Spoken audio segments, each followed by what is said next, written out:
मच्छरदानी लातान के उतान परे हो खटिया मा हंसा के मारे मच्छरदानी लातान के उतान परे हो खटिया मा।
मंगसा के मारे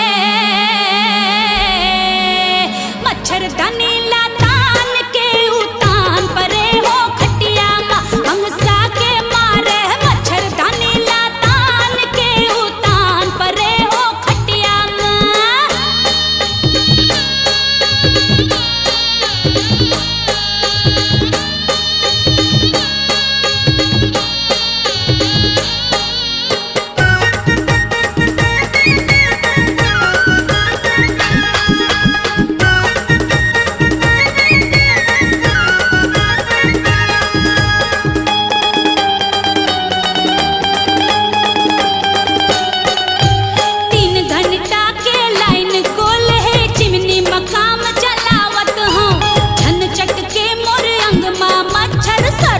तेल लगावत हाँ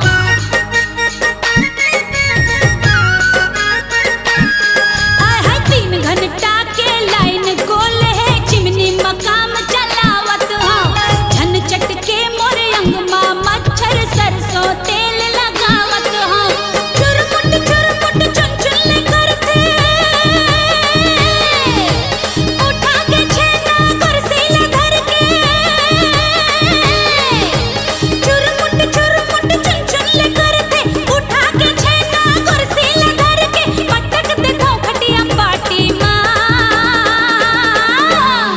मंगसा के मारे मच्छरदानी लातान के उतान परे हो खटिया मा मंगसा के मारे मच्छरदानी लातान के उतान परे हो खटिया मा। भुन भुन भुन भुन करत थे छतिया मा के चटक जाते नींद नहीं आवे रतिया मा मंगसा के मारे मच्छरदानी ला